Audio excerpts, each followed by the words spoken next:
Diligan. Ito po ay Lucena City.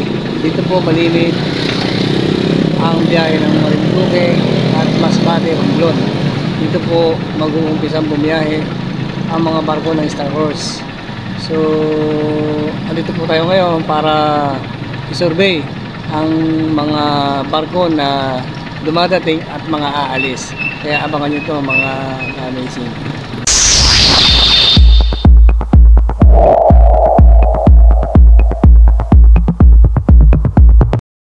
At dito naman ang entrance. Ito ang kahabaan ng entrance ng pier bago ka makarating sa loob nito. Kaya makikita mo na dito ang mga barko. At yun, andito na tayo ngayon sa pier ng Lucena Diligan. So andito ngayon ang iba't ibang barko. So hindi natin inabot yung mga dumating pa. Kaya ito na inabot natin, ang mga Star Horse at saka Montenegro.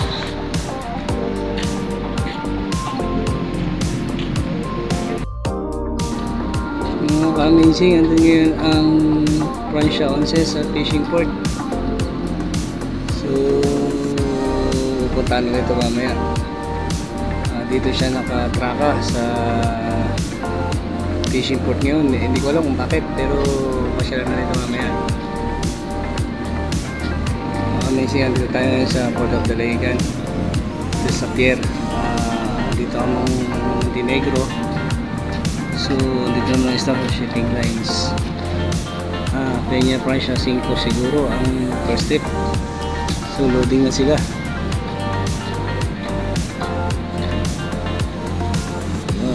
Amazing. So kukunti pa ngayon andun dito sa mga rampa. Nandito ngayon ay kukunti pa mga barko. So yung iba ay naglalayag pa. Amazing. Ang 7 ay nasa Nabotas Shipyard. So pupuntahan natin ito bukas. Papasyalan natin ito. Isa rin ako sa mag-stay doon sa 7. So isa rin ako sa magpapaganda ng barko na Peña Francia 7. Maglilingkod ulit tayo sa Star Horse Shipping Lines. Kaya abangan nyo mga ka-amazing ang pagpunta ko doon. Pakikita ko sa inyo yung lahat ng mga gawain at pinagaganda ng ating mga kasamahan. Doon mga ka-amazing, ilalagyan din natin ito ng mga design na sigurado maaakit natin ang mga pasahero natin. Yung mga nagmamahal sa Star Horse, bibigyan natin ng isang magandang view para pwede silang mag-selfie doon, pwede silang mag-stay para makita nila ang mga design ng mga Star Horse Shipping Lines. Kaya mga amazing, abangan nyo ang Peña Francia 7 at kung paano ito pagandahin mga ka-amazing. At yun mga amazing, dito ang Montenegro. Uti-uti pa nagdadatingan ng mga pasero galing sa kanilang probinsya. So yung iba naman nandun na sa loob, mahinga na sa mga pasahero. Medyo magalaw, medyo natin. Kaya ito mga ka-amazing.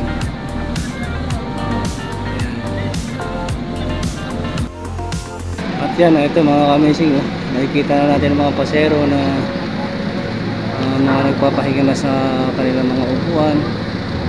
Ito mga ka-amazing ay Peña Francia 5 ang Star Horse Shipping Lines lang ating pinaglilingkuran. Ang MV Virgin Peña Francia 5 Star Horse Shipping Lines. So ayan, ang mga pasahero natin komportable na, namamahinga. Hihintay na sila na ilang oras ang alis dito. Ito yata mga ka-amazing ay first trip. Kaya ito ang dami rin laman ng loob. Dito ang mga vehicle natin mga amazing.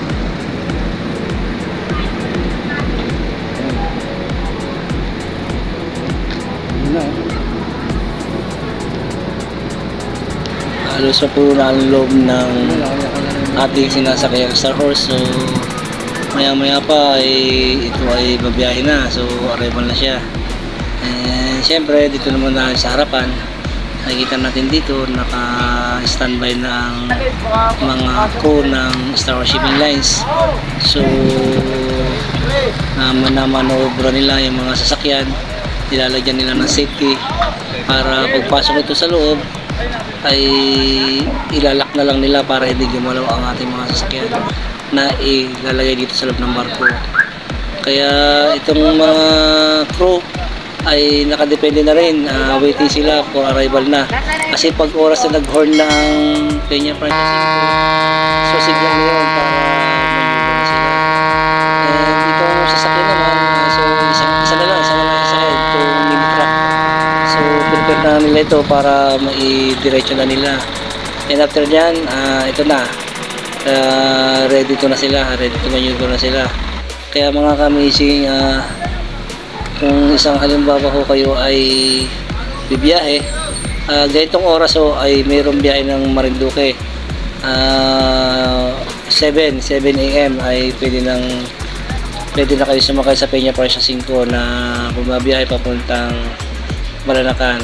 And syempre dito naman tayo sa fishing port, andito yung Peña Francia 11, papasyalan natin.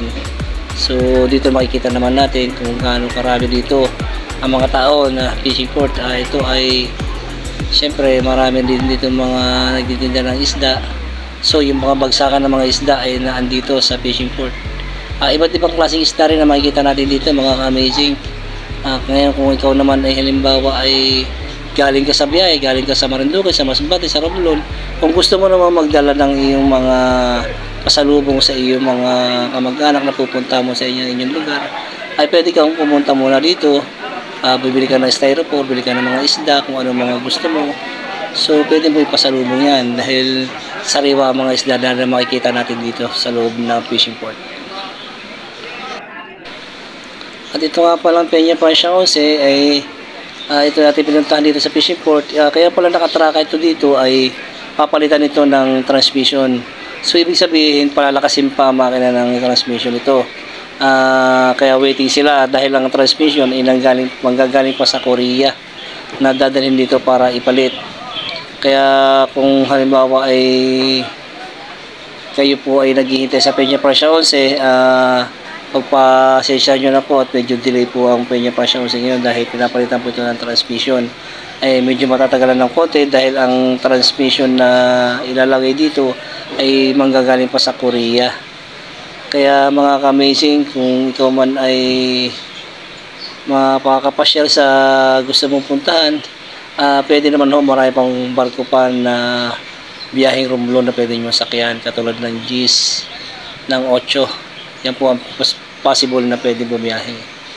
At ito mga ka-amazing, sana mga ka-amazing ay nagustuhan mo ang video ito, and sana huwag ka magsama sumuporta, and God bless sa inyo.